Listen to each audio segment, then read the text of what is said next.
नमस्कार, मैं अशोक कुमार पांडे और स्वागत है आपका टीसीएच पर। उम्मीद है दीपावली आप सब ने बड़े अच्छे से मनाई होगी और बहुत सुरक्षा के साथ मनाई होगी।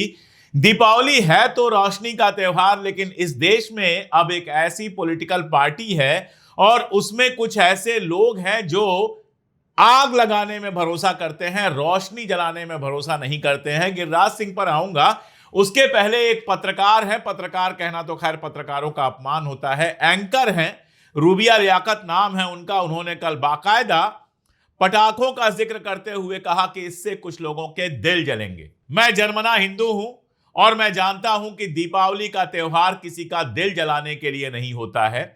दीपावली का त्योहार किसी को दुखी करने के लिए नहीं होता है। हमारे बचपन में जो आसपास गरीब घर हुआ करते थे, वहां दिए हम दे के आते थे ताकि उनके घर में भी रोशनी हो। उनके बच्चों को पटाखे हम दे के आते थे कि उनके घर में भी पटाखे जल जाएं। और इस्लाम भी अपना कोई त्योहार दूसरों को जला कर नहीं मनाता। ईद हो, बकरीद हो, उसमें गरीबों का खास ख्याल रखा जाता है। उनके घर कोई भूखा ना रहे, इसका खास ख्याल रखा जाता है। लेकिन रूबिया लियाकत जैसे लोग ना हिंदू रह गए हैं ना मुसलमान रह गए हैं। वो एक ऐसे हैवान बन गए हैं जिनको दूसरों को दुखी करके खुशी मिलती है। खैर, रूबिया लियाकत हमारे लिए महत्वपूर्ण नहीं है, लेकिन गिरिराज सिंह हम लोगों के लिए महत्वपूर्ण है, क्योंकि भारत सरकार के मंत्री हैं, लॉ मेकर हैं, कानून बनाने वाले हैं, संसद के अंदर बैठकर कानून बनाते हैं। उनका बयान आया मुसलमानों को लेकर, और उनके अपने अल्फाज तो मैं क्या ही इस्तेमाल करूं, लेकिन मोटा मोटा जो वो कहना चाहते हैं वो ये कि मुसलमान सरकारी सुविधाओं का सारा फायदा तो लेते हैं लेकिन हमें वोट नहीं देते। वैसे तो गिरिराज सिंह सिर्फ मुसलमान नहीं, इस देश के करोड़ों हिंदू भी आपको वोट नहीं देते हैं। अगर इस देश के सारे हिंदू आपको वोट देने लगे तो आपको किसी और के वोट की जरूरत ही नहीं पड़ेगी। इस देश के करोड़ों करोड़ हिंदू आपके सांप्रदायिक खेल में नहीं फंसते हैं और आपको वोट नहीं देते हैं। और ये जो मुसलमानों के लिए उल्टा सीधा आप बोलते रहते हैं, वो भी सिर्फ इसलिए बोलते हैं कि कितने ज्यादा हिंदुओं को एक कर सकें। लेकिन सवाल मैं दूसरा पूछ रहा हूं, क्या जो 5 किलो अनाज दिया जाता है वो आदरणीय नरेंद्र मोदी या फिर अमित शाह जी या फिर गिरिराज सिंह जी अपने पॉकेट से देते हैं? अपने अकाउंट से पैसा निकालकर लोगों को 5 किलो का अनाज देते हैं? सवाल नंबर 1। ये जो आयुष्मान कार्ड आपने बनवाया हुआ है, क्या गिरिराज सिंह ने अपनी पुश्तैनी जमीन बेचकर बनवाया हुआ है? जो सड़कें बन रही हैं, क्या वो इनके बाप के पैसे से सड़कें बन रही हैं या मामा जी के पैसे से बन रही हैं या खानदान का कोई पैसा इसमें लगा हुआ है? ये जितनी योजनाएं हैं ये हमारे पैसों से बन रही है और इस हमारे में मुसलमान भी शामिल है। अगर आपको लगता है ऐसा तो एक काम कीजिए कि मुसलमानों से टैक्स लेना बंद कर दीजिए। मुसलमानों को ना जीएसटी लगे, ना इनकम टैक्स लगे, ना कोई और टैक्स लगे, हर तरह के टैक्स से मुक्त कर दीजिए। फिर वो आपकी सुविधाओं का फायदा नहीं लेंगे। जब टैक्स देंगे, जब पैसा देंगे, अरे उल्टा यह है कि आप मुसलमानों के खिलाफ पूरे वक्त बोलते रहते हैं, लेकिन उसी मुसलमानों के टैक्स के पैसे से गाड़ी में घूमते हैं, हवाई जहाज में घूमते हैं और सारी सुख सुविधाएं उठाते हैं। अगर हम टैक्स देना बंद कर दें, अगर जनता से आप टैक्स लेना बंद कर दें, तो किस पैसे से आपकी अय्याशी होगी? हम तो हर सांस पर टैक्स दे रहे हैं। तनख्वाह मिलेगी तो भी टैक्स, बिजनेस इनकम होगी तो भी टैक्स, जीएसटी अलग से लगेगा। गाड़ी खरीदने जाओ तो जीएसटी दो, दाल खरीदने जाओ, कुछ भी खरीदने जाओ, हर चीज पर जीएसटी लगी हुई है। अगर बाजार से एक बोतल पानी भी खरीदते हो तो उस पर भी टैक्स देते हो। अगर गरीब एक बीड़ी का बंडल खरीदता है तो उस पर भी टैक्स देता है। और सुनते जाओ, मुसलमानों के इतिहास को गाली देते रहते हो, मुगलों को हटाने की बात करते हो, और तुम्हारी अपनी सरकार यह कहती है कि 2023-24 में जो 5 सबसे बड़े मॉन्यूमेंट थे जिनसे सरकार को कमाई हुई थी, उसमें नंबर 1 पर था ताजमहल, उसके बाद कुतुब मीनार और उसके बाद लाल किला। ताजमहल भी मुगलों का बनवाया हुआ, लाल किला भी मुगलों का बनवाया हुआ और कुतुब मीनार भी मुसलमानों की बनवाई हुई। ताजमहल से कमाई हो रही है, कुतुब मीनार से कमाई हो रही है, लाल किले से कमाई हो रही है, और अगर इनको मिला दो तो 297 करोड़ रुपए साल के कमा रहे हो इन मॉन्यूमेंट से। ये जो आलिशान मॉन्यूमेंट बने हुए हैं, 297 करोड़ रुपए इन मॉन्यूमेंट से कमाई हो रही है। तो मुसलमानों के मॉन्यूमेंट से कमाई करने में कोई दिक्कत नहीं, मुसलमानों से टैक्स लेने में कोई दिक्कत नहीं। सुविधा दे रहे हो तो बदले में वोट चाहिए। और कौन सी सुविधा दे दी है? जो हजारों लाखों मुसलमानों के घर बुलडोजर से गिरवा दिए, वो वोट लेने के लिए गिरवाए थे। जो तमाशा बना दिया है कि रामनवमी होगी तो, कोई और त्योहार होगा तो जा जाके मस्जिदों पर तमाशे होंगे, गंदे गाने होंगे, उसके चलते मुसलमानों का वोट चाहिए। और डेटा की बात है, 2013-14 के बाद का डेटा तो नहीं मिलता है, लेकिन 2013-14 का डेटा मेरे सामने है, स्क्रीन पर देखिए। ताजमहल से कमाई हुई थी 21 करोड़ 84,88,950 रुपए। आगरा फोर्ट से कमाई हुई थी 10 करोड़ 22,56,790 रुपीज। फतेहपुर सीकरी से जो कमाई थी वो थी 5 करोड़ 62,14,640 रुपए। सिकंदरा में जो अकबर का टॉम्ब है, अकबर का मकबरा है, 72,38,245 रुपए उससे कमाई हुई थी। औरंगाबाद में बीबी का मकबरा है, 78,28,100 रुपए उससे कमाई हुई थी। और नीचे आ जाओ, दरिया दौलत बाग है श्रीरंगपट्टनम में, वहां से 71 करोड़ के आसपास कमाई हुई थी। देखते जाइए अगर आप इस तरह से, तो ये जो पूरी लिस्ट है इसमें हुमायूं की टॉम्ब आती है, यानी हुमायूं का मकबरा आता है, 7 करोड़ 12,88,110 रुपए उससे कमाई हुई थी। हैदराबाद में जो चार मीनार है उससे 84,76,725 रुपए कमाई हुई थी। हैदराबाद में जो गोलकुंडा फोर्ट है उससे 92,92,120 रुपए कमाई हुई थी। आप जोड़ते चले जाइए और देखिए कि जो मुस्लिम मॉन्यूमेंट्स हैं उनसे 2013-14 में यह कमाई हुई थी। आज के टाइम में तो यह कमाई कई गुना बढ़ गई होगी, लेकिन सरकार का कोई डेटा ऑनलाइन अवेलेबल नहीं है, इसलिए आज की डेट का मैं नहीं बता सकता। तो मुस्लिम मॉन्यूमेंट से यहां तक कि अकबर का जो मकबरा है उससे भी आप कमाई कर रहे हो, गोलकुंडा फोर्ट से भी कमाई कर रहे हो, और उससे कोई दिक्कत नहीं है। लेकिन 4 सुविधाएं दे रहे हो, उससे जरूर दिक्कत है। वो तुम्हारे पेट में दर्द हो रहा है कि 5 किलो अनाज जो है वो मुस्लिम परिवारों को कैसे मिल जा रहा है। तो मेरा सवाल है कि जब महंगाई बढ़ाते हो तो मुस्लिम परिवारों के लिए महंगाई बढ़ती है कि नहीं बढ़ती है? बेरोजगारी इस देश में बढ़ती है तो मुसलमानों के लिए बेरोजगारी बढ़ती है कि नहीं बढ़ती है? डेटा निकालो, मुसलमानों के बीच बेरोजगारी ज्यादा है।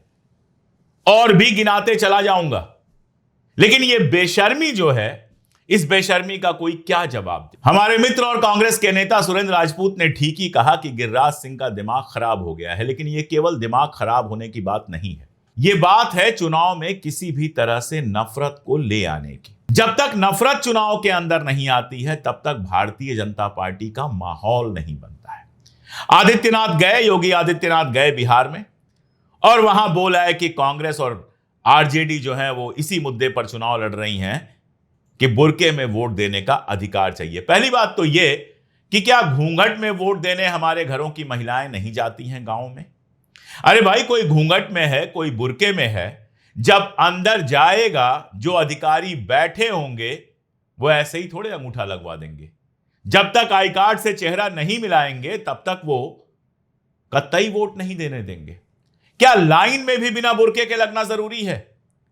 लाइन में लगे हैं, बुर्के में लगे हैं, घूंघट में लगे हैं, कोई वो भी हो सकता है मास्क पहन के लग जाए, क्या रोक लेंगे उसको आप? अंदर जाएंगे, पीठासीन अधिकारी होगा, कोई ना कोई महिला अक्सर अंदर होती ही है, वो आराम से महिलाओं के चेहरे देखकर मिलान कर सकती हैं, कहीं कोई दिक्कत नहीं है। लेकिन बुर्के को इशू बनाना है।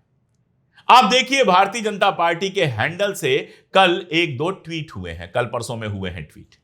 आप देखेंगे तो शर्म से आपका सर झुक जाएगा। घुसपैठिए घुसपैठिए घुसपैठिए, और उसके नाम पे एक बस में या किसी भी तरह मुसलमानों को ठूस ठूस के भरा हुआ दिखाया जा रहा है। इनके हिसाब से सारे मुसलमान घुसपैठिए हैं। और जब जाते हैं सर्वे करने के लिए, जब वोटर लिस्ट बनती है, जब इनका स्पेशल इंटेंसिव रिवीजन यानी कि एसआईआर होता है, तो कोई घुसपैठिया नहीं मिलता। 2 या 3 या 20 या 25 केस मिले हैं पूरे बिहार में।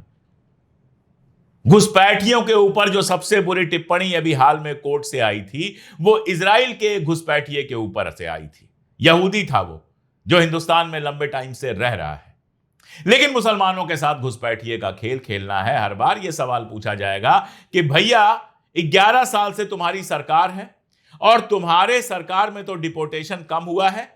जिन लोगों को डिपोर्ट करना चाहिए वो डिपोर्ट नहीं होते हैं। विदेश से कोई विद्वान आता है, उसको जरूर दिल्ली में नहीं उतारने दिया जाता है। आज ही की बात है, फ्रांसेस्का ओर्सिनी बड़ी विद्वान है हिंदी की, सोआस लंदन में पढ़ाती हैं, एमेरिटस प्रोफेसर हैं वो, और वो दिल्ली आई थी। 5 साल का वीजा है उनके पास, उनको उतरने नहीं दिया गया क्योंकि मोदी जी के भक्त नहीं है, और ऐसे लोगों से मिलती जुलती हैं जो मोदी जी के भक्त नहीं है। लेकिन जो वाकई विदेशी हैं उनके बारे में कोर्ट को कहना पड़ता है कि इनको अभी तक बाहर क्यों नहीं भेजा गया, और वो एक यहूदी निकलता है। देशद्रोहियों की लिस्ट बनती है, पाकिस्तान के लिए जासूसी करने की लिस्ट निकलती है, तो हमारे मित्र राजकुमार भाटी ने बिल्कुल सही कहा कि 90% हिंदू पकड़े जाते हैं। पाकिस्तान के लिए जासूसी करते हुए 90% हिंदू पकड़े जाते हैं, यानी 100 लोग पकड़े जाते हैं, उसमें से 90 हिंदू होते हैं। लेकिन नहीं, सारा सवाल सिर्फ मुसलमानों से, क्योंकि बिहार में किसी तरह से इनको ध्रुवीकरण करके वोट लेना है। इनके अपने पूर्व मंत्री आर.के. सिंह इनके मंत्रियों का नाम लेकर बयान देते हैं कि ये गुंडे हैं, ये हत्यारे हैं, इनको किसी भी हाल में टिकट नहीं मिलना चाहिए था, और अब टिकट मिल गया है तो किसी भी हाल में वोट नहीं मिलना चाहिए। आपस में सर फुटौल चल रही है जबरदस्त। कोई कहता है नीतीश रूठे हुए हैं, कोई कहता है कुछ है, मैं उस राजनीति में नहीं पड़ रहा। लेकिन चुनाव जिताने के लिए, चुनाव जीतने के लिए पिछले 11 साल में विकास का कोई मुद्दा नहीं है इनके पास। ले दे के जो मुद्दा है वो हिंदू मुसलमान, हिंदू मुसलमान, हिंदू मुसलमान, घुसपैठिए घुसपैठिए घुसपैठिए, बस। झारखंड में चुनाव होगा तो घुसपैठिए, बिहार में चुनाव होगा तो घुसपैठिए। अरे भैया, सरकार में बैठ के कर क्या रहे हो अगर घुसपैठियों को रोक ही नहीं पा रहे हो? सरकार में बैठ के कर क्या रहे हो अगर घुसपैठियों को देश से बाहर निकाल नहीं पा रहे हो? छोड़ दो सरकार, किसी काम के नहीं हो।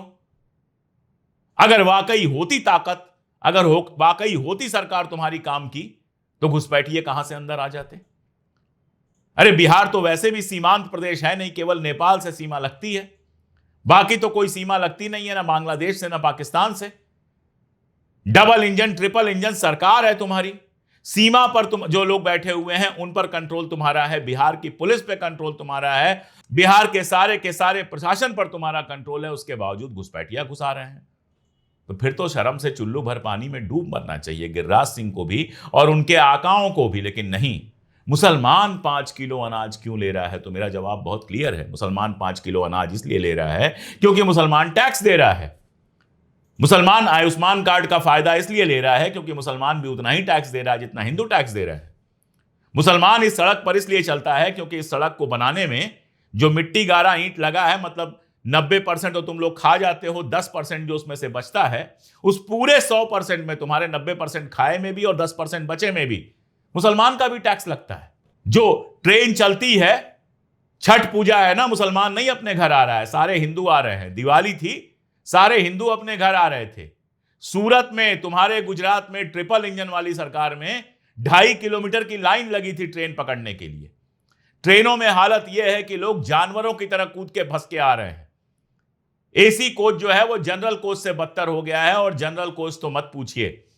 दुनिया अगर देखती होगी कि हिंदुस्तान में ऐसे ट्रेन चल रही है तो कहती होगी क्या विकास हुआ है। 1200 स्पेशल ट्रेन चली थी। ऐसा लग रहा है कि 1200 स्पेशल ट्रेन अश्विनी वैष्णव जी के घर से नरेंद्र मोदी जी के घर के लिए चली थी, क्योंकि अगर 1200 ट्रेनें चली थी तो बिहार में इतने लोग इतनी बुरी तरह से भीड़ में लथपथ के कैसे जा रहे थे, इतने बुरे हाल में कैसे जा रहे थे, और अभी 10 दिन बाद, छठ के बाद, उतने ही बुरे हाल में वापस भी लौटेंगे। वो व्यवस्था नहीं। उसमें सब हिंदू थे, मैं बता रहा हूं। कोई मुसलमान तो आएगा नहीं दिवाली पे, छठ मनाने कोई मुसलमान तो आएगा नहीं, वो तो बेचारा ईद पे आएगा। और उन हिंदुओं के लिए आपने क्या व्यवस्था की थी अपने ट्रेनों में, वो आपके सामने है। अखबार छापता है कि ट्रेन से गिरकर 2 लोग मर गए जो छठ मनाने जा रहे थे, लेकिन पीआईबी कहता है नहीं नहीं, वो तो इंट्रूडर थे, बाहर से घुस आए थे इसलिए मर गए, वो छठ पर नहीं। अरे जो मर जाए वो सब इंट्रूडर होता है आपके लिए। आपका फैक्ट चेक अल्लाह मालिक है, कमाल है। दीपावली हो, होली हो, सब पर आपको मिल जाता है नफरत फैलाने का मौका और ऐसी घटिया बातें करने का मौका। सुन लीजिए आखिरी बात, इस देश का हर नागरिक टैक्स देता है, केवल इनकम टैक्स और जीएसटी नहीं। सिर्फ जो बैठकर भरता है, जिसके लिए सीए, सिर्फ वो टैक्स नहीं देता है। एक आदमी अगर सुबह उठता है और बीड़ी का बंडल लेने जाता है, वो भी टैक्स देता है। एक आदमी अगर सुबह उठता है और जाता है चाय की पत्ती लेने के लिए, उस पर भी टैक्स देता है। एक आदमी अगर शक्कर खरीदता है, उस पर भी टैक्स देता है। एक आदमी अगर दूध खरीदता है, पाउच खरीदता है दूध का दिल्ली में, तो उस पर भी टैक्स देता है। ये तो गिरिराज सिंह जैसों की चल नहीं रही है अभी, नहीं तो सांस लेने, हगने और मूतने पर भी ये लोग टैक्स लगा देंगे और उसके बाद सवाल पूछेंगे सुविधा कैसे मिल रही है। गिरिराज सिंह बताएं कि जिस देश की 70% जनता आपकी पार्टी को वोट नहीं देती है, उस देश की जनता के पैसे पर आप अय्याशी कैसे कर रहे हैं? दे दीजिएगा इस सवाल का जवाब, फिर आपको सवाल का जवाब मिल जाएगा कि मुसलमान सड़क पर क्यों चल रहा है, 5 किलो अनाज क्यों ले रहा है और बाकी सारे तमाशे क्यों कर रहा है। वैसे इस देश में आप रोजगार नहीं दे पा रहे हैं, इसलिए 5 किलो अनाज दे रहे हैं। जिस दिन रोजगार दे देंगे ना, जिसको महीने का 30,000 40,000 रुपए मिलेगा, वो झोला लेकर 5 किलो अनाज की लाइन में नहीं लगेगा।